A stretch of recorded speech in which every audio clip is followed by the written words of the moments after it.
آپ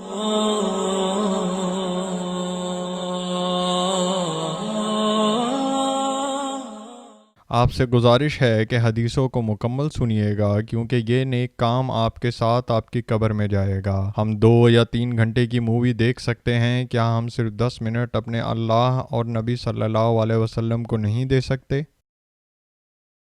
ہدایت القاری شرح صحیح البخاری جلد نمبر 1 حدیث نمبر 99۔ اعوذ باللہ من الشیطان الرجیم، بسم اللہ الرحمن الرحیم۔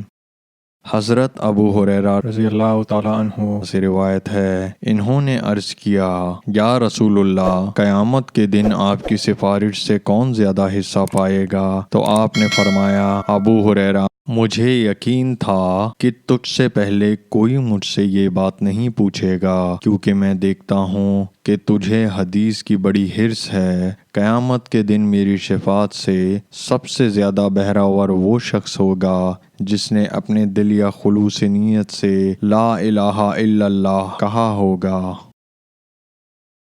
ہدایت القاری شرح صحیح البخاری جلد نمبر 1 حدیث نمبر 100۔ اعوذ باللہ من الشیطان الرجیم، بسم اللہ الرحمن الرحیم۔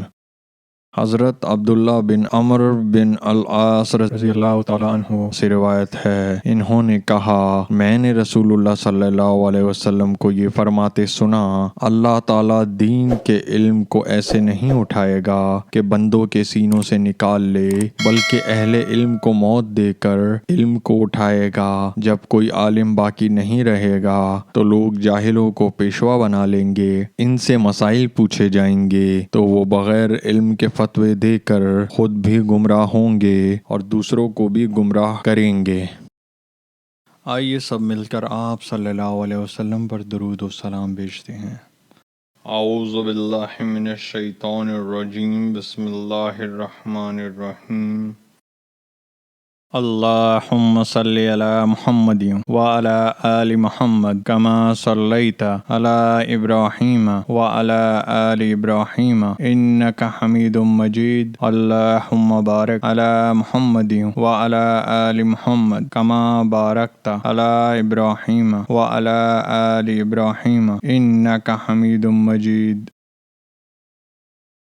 آئیے سب مل کر اللہ کی تعریف کرتے ہیں۔ سبحان اللہ والحمد للہ ولا الہ الا اللہ واللہ اکبر۔ آئیے اللہ سے مغفرت، رحم اور رزق مانگتے ہیں۔ اللہم اغفر لی، اللہم ارحمنی، اللہم ارزقنی۔ جب آپ کہتے ہیں اللہم اغفر لی، اللہ تعالیٰ فرماتے ہیں، میں نے تمہاری مغفرت کی۔ جب آپ کہتے ہیں اللہم ارحمنی، تو اللہ تعالیٰ فرماتے ہیں، میں نے تم پر رحم کیا۔ جب آپ کہتے ہیں اللہم ارزقنی، تو اللہ تعالیٰ فرماتے ہیں، میں نے تمہیں رزق دینے کا فیصلہ کیا۔